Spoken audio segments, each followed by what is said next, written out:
कहते हैं? नास्तिक उसको कहते हैं जो कहता है कि हम भगवान को नहीं मानते। स्वामी विवेकानंद कहते हैं दुनिया का सबसे बड़ा नास्तिक वह है जो स्वयं को नहीं मानता है। वो भगवान का नाम ही नहीं ले रहा है। तो क्या कह रहे हैं? दुनिया का सबसे बड़ा नास्तिक वह है जो किसको नहीं मानता? स्वयं को नहीं मानता। और जो स्वयं को मानना सीख लेता है वो दुनिया में सारे भगवान की शक्ति उसको मिल जाती है। भगवान को इससे कोई लेना देना नहीं है कि हमने कितना फूल चढ़ाया है उन पर, क्या किलो लड्डू खिलाया है। भगवान को इन चीज़ों से कोई वास्ता नहीं। भगवान तो एक ही चीज़ देखता है, उसकी पात्रता, उसकी क्वालिटी, और ये नापने की मशीन उसके पास है। आप कितना भी मुंह कान बना के प्रार्थना करो, लोग करते हैं, लेकिन भगवान के पास एक ऐसा मशीन है कि जब आंख बंद करते हो या खोल के कुछ बोलते हो, हनुमान जी के पास, दुर्गा जी के पास, काली जी के पास, वो भीतर के भाव को देखता है, इसके भीतर क्या चलता है, और भीतर के भाव के अनुसार ही लोगों को मिलता है। बाहर से भगवान को कोई लेना देना नहीं। एक फिल्म आया था, आपने देखा या नहीं देखा, ओ माई। उस फिल्म में एक दुकानदार है परेश रावल, जो भगवान को नहीं मानता है। भगवान को नहीं मानता है, लेकिन भगवान उसके यहाँ पहुंच जाते हैं, क्योंकि दिल से नहीं मानता है। आजकल आदमी डुअल चीज चलता है, अच्छा देखते हैं, ट्राई करते हैं। लेकिन एक बात तो मैं कहना चाहता हूं कि भारत के लोगों को समझदार बनना पड़ेगा।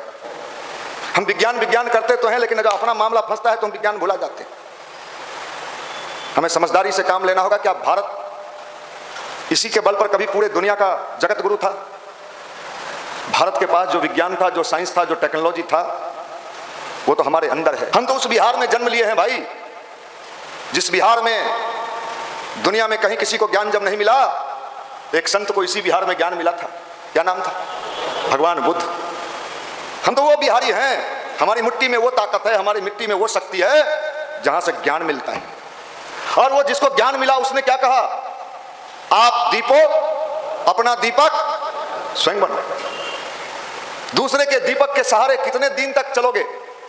अपना दीपक स्वयं बनो। इसी बात को स्वामी विवेकानंद अपने शब्दों में कहते हैं, मनुष्य अपने भाग्य का निर्माता। फिर हम कहां उलझे हैं भाई? हम अपनी चीजों को समझें। हमारे ही भीतर सारी शक्तियां हैं, सारा ताकत है, लेकिन हमको पता नहीं है। हिरण के पास कस्तूरी होता है, लेकिन वो भटकता है कि सुगंध कहां से आ रहा है। उसी को जगाना है, उसी को डेवलप करना है, अपने आप को विकसित करना है। इसी का नाम ध्यान है, मेडिटेशन है। इसी का नाम गायत्री मंत्र है। गायत्री मंत्र कोई जादू टोना नहीं है, वो हमारे भीतर की सोई हुई शक्तियों को जगाता है, अपने ऊपर कॉन्फिडेंस लाता है। और इस संसार में अगर व्यक्ति को स्वयं के ऊपर विश्वास हो जाए, धन संपत्ति, रुपया, पैसा, मान सम्मान सब उसके पीछे पीछे चलेगा, जैसे चुंबक के पीछे लोहा चलता है। मैग्नेटिक पावर, एनर्जी लेवल, ऊर्जा। आज एनर्जी का जमाना है। एनर्जी, ऊर्जा, बिना ऊर्जा के तो ये पंखा भी नहीं चल सकता है। कहीं ना कहीं से इसको भी एनर्जी मिल रहा है। अगर इसको ऊर्जा कम मिले इस पंखा को, तो ये कैसे चलेगा जानते हैं?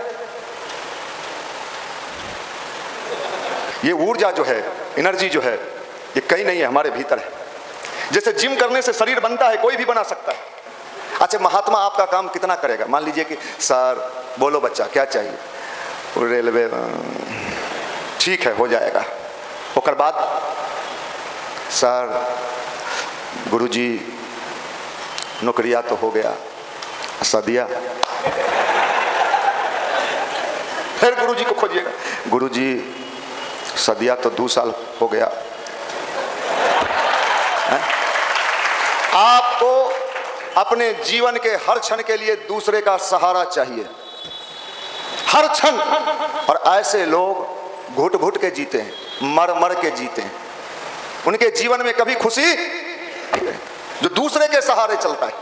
कोई माता पिता, सबके माता पिता है, कोई माता पिता ये चाहता है कि हमारा बच्चा कमजोर हो, गिड़गिड़ाने वाला हो, दूसरे के आगे हाथ पसारने वाला हो। एक भी माँ बाप अपने बेटा बेटी के बारे में ऐसा सोचता है क्या? तो जो सर्वश्रेष्ठ सत्ता है, परमात्मा है, भगवान है, जिसको आप कहते हो त्वमेव माता, क्या वो चाहता है कि आप उसके मंदिर में जाके भीख मांगो, गिड़गिड़ाओ? वो भी दुखी होता है, हाय रे किस्मत, तुमको ऊपर से भेजे थे, कितना समझा बुझा के, तुम भी कहा था कि जाएंगे एक बार बढ़िया से, अगला बार वाला गलती नहीं करेंगे। फिर आया, फिर वहीं उलझ गया। स्वयं की ताकत को जगाई, स्वयं की शक्ति को जगाई, स्वयं पावरफुल बनिए। ये अध्यात्म है भारत का, ये शक्ति है भारत। कर खुद को बुलंद इतना, कर खुद को बुलंद इतना, कि खुदा तुझी से पूछे, बोल तेरी रजा क्या है, तू क्या चाहता है।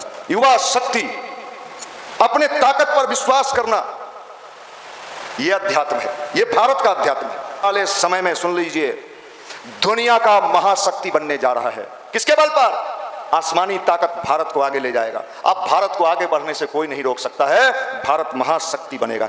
समझ लीजिए, अगर जिंदगी में सफल होना चाहते, कुछ करना चाहते, एक एक दिन आपका बीतते जा रहा है, एक एक दिन। यह है उपासना, यह है भारत की प्रार्थना, यह है भारत की शक्ति, यह है भारत की ताकत। आप कल्पना करिए भारत के अध्यात्म में कितनी ताकत है, कितनी ताकत है। इतनी ताकत है कि दुनिया भारत का लोहा मानने को तैयार है। ये समझ लीजिए अध्यात्म की शक्ति। हमने जितने वैज्ञानिकों को पढ़ा, जितने साइंटिस्ट के जीवनी को मैंने स्टडी किया, मैं पढ़ने में विश्वास करता हूं, मैं आज भी खूब पढ़ता हूं। और पूजा पाठ वाला किताब तो छोड़ दीजिए, मैं देखता हूं कि वर्ल्ड में जितने सफल लोग हुए हैं, मैं उनको स्टडी करता हूं। और जब मैं स्टडी करता हूं तो एक चीज मैं देखता हूं, उनके अंदर साहस, विपरीत स्थितियों में खड़ा रहने की ताकत, ये उनको वहां तक पहुंचाया। अभी पिछले दिन कपिल कॉमेडी पर नारायण मूर्ति की पत्नी सुधा मूर्ति आई थी। कितने लोगों ने देखा है उसको? सुधा मूर्ति, नारायण मूर्ति कौन है जानते हैं?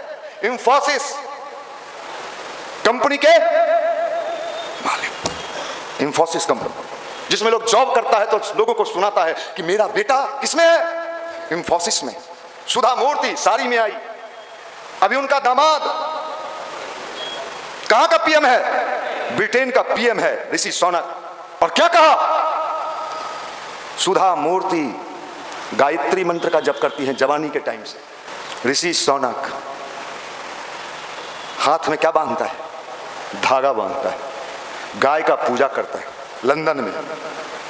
हम लोग तो एडवांस, आई एम एडवांस। ऐसे लोगों को भैया पावर हम उसको मानते हैं, पावर उसको मानते हैं, ताकत उसको मानते हैं जो हर इंसान के भीतर, हर के भीतर। सारी सफलता आपके पीछे पीछे। मैंने नारायण मूर्ति की जीवनी पढ़ी यहाँ किताब के रूप में, मैंने अब्दुल कलाम को पढ़ा, राजा रमन्ना को पढ़ा। राजा रमन्ना भारत का पहला परमाणु परीक्षण मैंने पढ़ा। डॉक्टर राजा रमन्ना मेडिटेशन करते थे। जनरल कृष्णा मूर्ति मंगल ग्रह पर जो मंगलायन गया, उसके चीफ साइंटिस्ट 400 करोड़ में। दुनिया जिस चीज पर हजारों करोड़ रुपया खर्च करती है, भारत के वैज्ञानिकों ने मात्र कितने में? 400 करोड़ में पहुंचा दिया। मैंने उनकी जीवनी पढ़ी। ये देखने का नजरिया बदल लीजिए, देखने का नजरिया बदल लीजिए और धीरे धीरे अपने ऊपर कॉन्फिडेंस की ताकत पैदा करिए। जैसे कसरत करने से क्या मिलता है? ताकत मिलता है शरीर को। एक के दिन में मिल जाता है, 2 दिन में, 3 दिन में, 6 दिन में। उसी तरह ध्यान क्या है? मेंटल वो कसरत है। गायत्री क्या है? वो एक सकारात्मक ऊर्जा से आपको क्या करता है? जोड़ता है। नकारात्मकता तो हर जगह फैला हुआ है। ये पावर अगर आ जाए ना, आप भी नारायण मूर्ति बन सकते हो, आप भी अब्दुल कलाम बन सकते हो। आप भी, आज कई मोटिवेटर को मैं जानता हूं, आप भी जानते होंगे, जो करोड़ों रुपया कमाता है। कितना? करोड़ों लोगों को मोटिवेट करके एक कार्यक्रम का 20-20 लाख रुपया लेता है।